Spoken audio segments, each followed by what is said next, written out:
Welcome to the new normal of Truthside TV. I am Nilantha Ilangamua. Today we are going to discuss about Hong Kong. Hong Kong is one of the special administrative regions of the People's Republic of China. A former British colony, Hong Kong was handed over to China in 1997. Since the handover, Hong Kong residents have accused Beijing of overstepping its authority. The umbrella movement was a series of protests in 2014 that called for more transparent elections for the city's chief executive. In 2019, protests erupted in Hong Kong over a proposed bill to allow extraditions to mainland China. Recently, China has introduced a new national security law for Hong Kong. The new law's key provisions include that crimes of secession, subversion, terrorism, and collusion with foreign forces are punishable by a maximum sentence of life in prison. Is Hong Kong in danger? My guest today is former chairperson of Democratic Party of Hong Kong, one of the main political movements in territory. She was the first woman directly elected to the Legislative Council of Hong Kong in 1991. Emily Lau is joining by me from her residence in Hong Kong.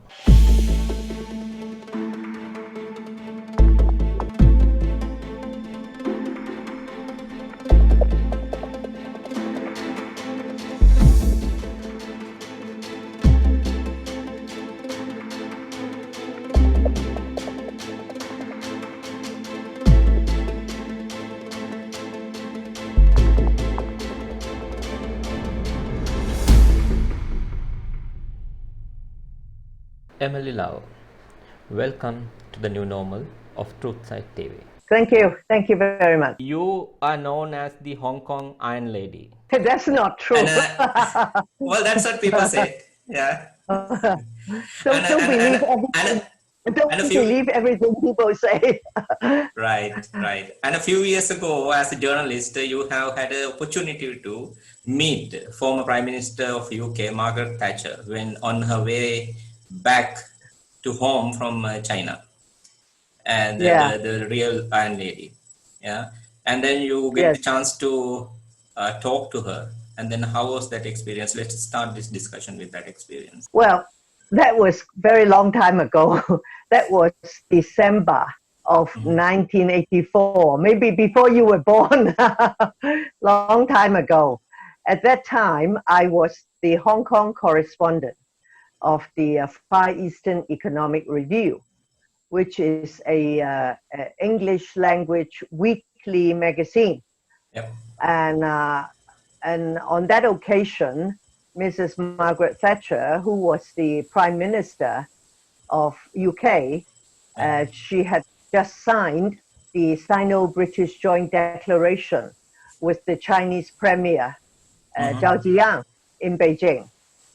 So after she signed the agreement, she came to Hong Kong to call a press conference. It was at 8 a.m. in the morning, very early, because she was rushing to go back to the UK. And I was at the press conference, and then I said to her, Prime Minister, 2 days ago, you signed an agreement with China, promising to deliver over 5 million people into the hands of a communist dictatorship. Is that morally defensible? Or is it really true that in international politics, the highest form of morality is one's own national interest? And of course, she was prepared for such questions. And in fact, different journalists also asked this question after me, because it's a very pressing question. And she replied in a very condescending manner. It was classic Thatcher. She said, what do you mean? Britain has done everything we could for Hong Kong. We've done our best for you. And everyone in Hong Kong is happy with the agreement. You may be a solitary exception. And I think in George Orwell's book, 1984, solitary exception is the definition for insanity. So that's what Maggie thought of me. Now I think I'm proving I'm not solitary exception. I'm a big majority. Many people think that it was wrong for Britain to do that. And now that the Chinese are turning on us like this, many Hong Kong people are very frightened and very angry. And so finally, the United Kingdom, the current Prime Minister, Boris Johnson, came out to say that what China did, and that was to make the law, the National Security Law, for us without our participation. It was just like the Joint Declaration. In those days, it was drafted without our participation. This time again, Beijing did it and foisted it on us. And Boris Johnson said that was in breach of the Joint Declaration. But there was nothing Britain could do, because if you read the Joint Declaration, there was no clause saying if either party reneges on the promises there, what can be done? Where can they go for arbitration? There was no such thing. So Britain said, okay, if you breach the Joint Declaration, so Britain will open its doors to Hong Kong people who hold the British national overseas passport. And of course, they estimate that there are about 3 million people in Hong Kong who hold a BNO passport. And they will also give it to, not give the passport immediately, but they will allow people who hold the BNO passport to go and work or to study in the UK, live for 5 years, and then they earn the right of residence and earn the citizenship. And they can also bring their spouses, if they're not BNO passport holders, or bring their partners and children, the minors. So that's what Britain thinks it can do in the current very difficult and terrible circumstances. Right, right. Emily, you are a former chairperson of the Democratic Party, one of the largest political movements in Hong Kong, and you are the first woman directly elected to the Legislative Council of Hong Kong in 1991, if I am correct. Yeah. What are the contributions you have made for the betterment of Hong Kong people and the Hong Kong SAR, is a special administrative region? Well, as you said, I was first elected in 91, and that was the first time that the Hong Kong people had the right to elect some members of the Hong Kong Legislative Council, which is our parliament. And since then, I have stood in election 6 more times. So altogether 7 times. I have never lost an election. And so as a legislator and as leader of the Democratic Party, what we tried to do was to defend the Hong Kong people's interest, to fight for their rights. And although, in spite of what Beijing said, I can assure you and your viewers that not too many people in Hong Kong are fighting for independence. In fact, many Hong Kong people want Beijing to keep the promises of the Sino-British Joint Declaration, in which they told the Hong Kong people, don't worry, after 97, when they took back Hong Kong, the Communist Party will not send cadres to run Hong Kong. They say Hong Kong people will run Hong Kong under the policy of one country, 2 systems, and a high degree of autonomy. So this is what Hong Kong people want. And of course, we want to develop democracy so that we can elect our government. The current Chief Executive, Carry Lam, she was not chosen by the people. She was chosen by a committee of 1,200. Yeah, right. But my question is, what are the contributions you have made for the betterment of the Hong Kong peoples and the SAR? If you can just put them in context. Well, as I said, we try to defend the people's interests, the rights, and to the Hong Kong people. Now, many people regard Hong Kong as an economic city, and they call it an economic miracle, international financial center, which is important. But what the Hong Kong people cherish most is freedom and personal safety. And although we are not a democracy, but the level of freedoms and personal safety and the rule of law, including the independence of the judiciary, that we enjoy for quite a few years after 97 is much higher than countries with periodic elections. So I can, you say proudly or not proudly, tell you that it's not just my party, but my party work with millions of Hong Kong people to ensure that while we are under Chinese communist rule, but we can still continue to enjoy freedoms, the rule of law, and personal safety. But now, because of the National Security Law, things have all changed. And people are very frightened. They fear they're living in a police state and they will lose their freedoms and personal. Right. For the first time in the history of Hong Kong, you have a woman chief executive, Carry Lam. Hong Kong has earned a reputation for fighting equal rights for women, and you are one of the key players. If I remember, I have met you a couple of times when I was in Hong Kong as well.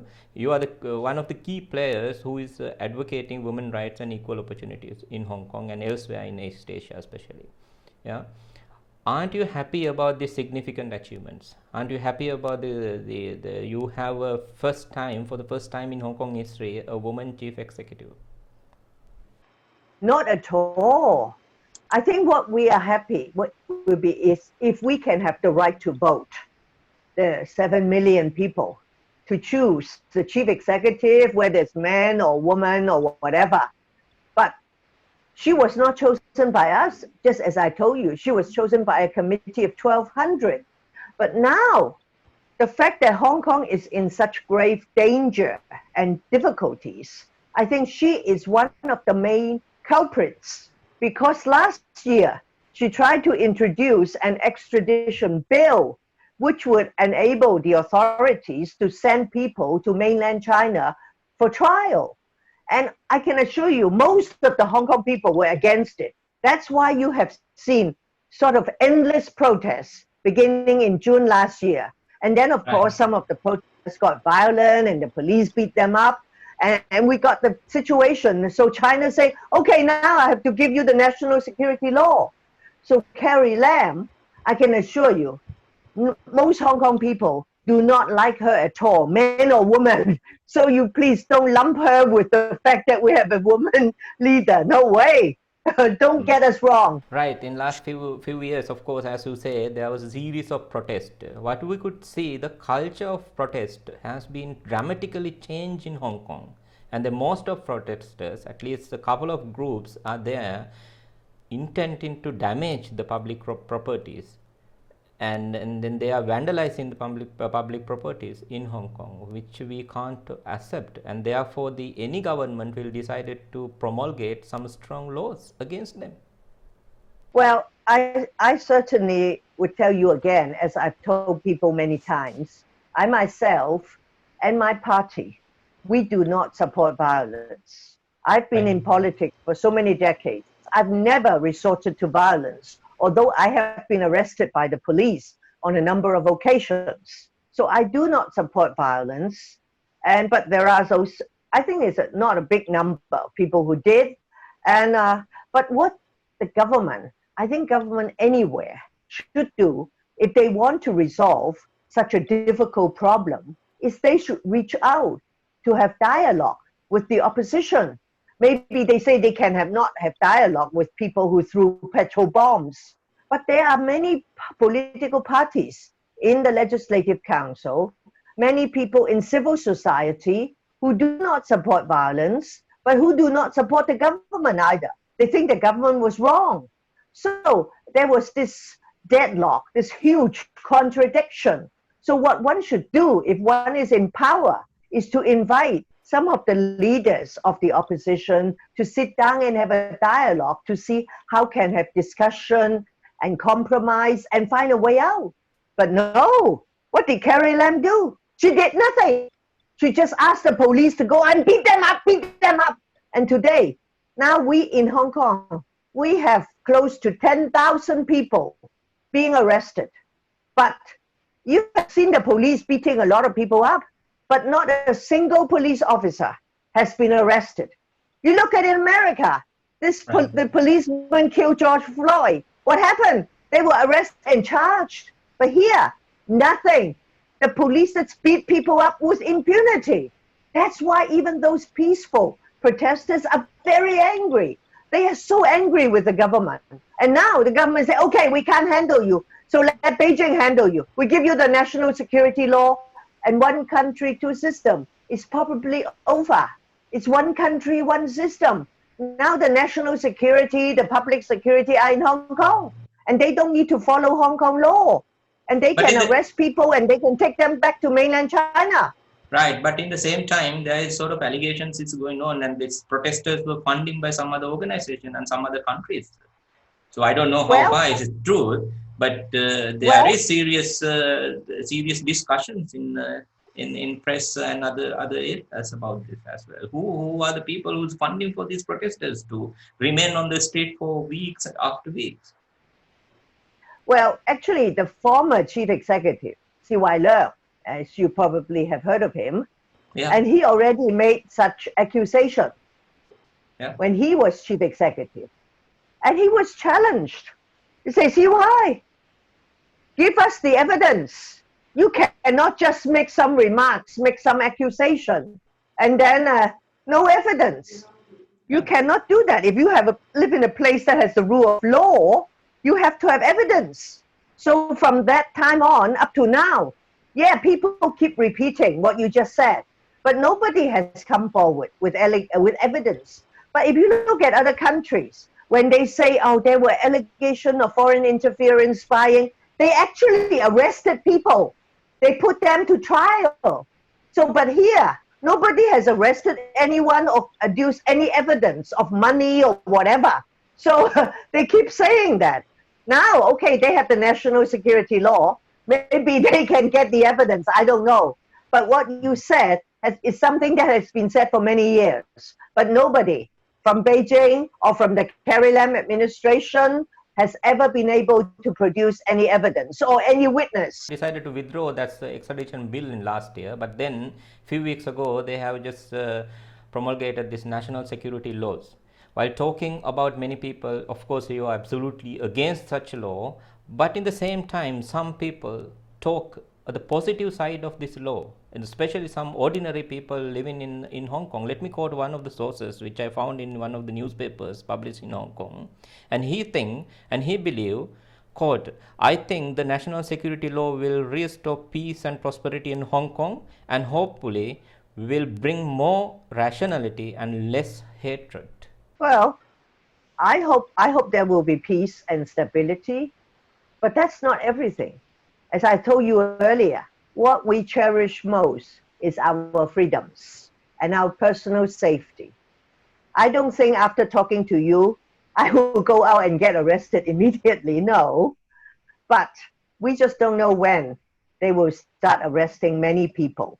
People who have not broken the national security law, but have said things they don't like. So I think people are very fearful. If you go around arresting people or even sending them to mainland China, that's not the Hong Kong we want. I don't know whether this person you just quoted, whether he would be very pleased to see all kinds of people getting arrested for no good reason. We have the rule of law here. We hope we still have an independent judiciary. This is the bedrock of our freedoms. But people fear that all this is disappearing very fast before our very eyes. But do you think that in China there is no rule of law?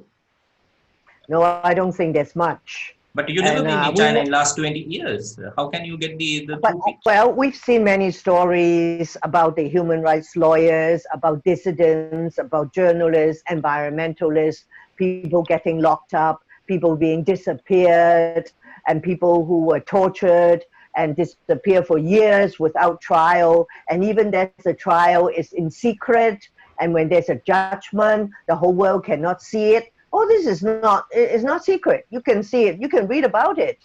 So that is the thing that people are afraid of. You know, here we have no democracy, but we have rule of law. There you have nothing, and no protection. Yeah, but Emily, China has been dramatically changed, and it has been developed, and it has improved the daily life of Chinese in mainland.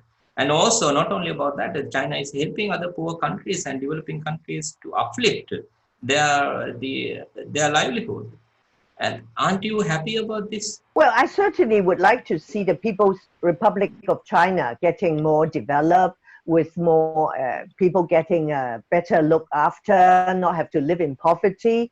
But I also hope that those people over there will enjoy freedoms and will have democracy one day and will not suddenly disappear because they say something on Facebook. They don't have Facebook, but they put something online, they get arrested and their children will be arrested. Or I don't want that to happen. People do not just want prosperity.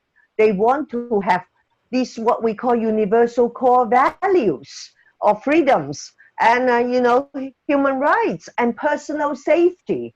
I don't think they have much of that in mainland China. But thing is, China is see the way that China has controlled this pandemic, and it's remarkable. Many people say that. I don't know. They say they are all going to investigate. So you look at what the WHO finds out. They keep saying they send people there, but still haven't done so. And the pandemic is going around the world 60 times a day.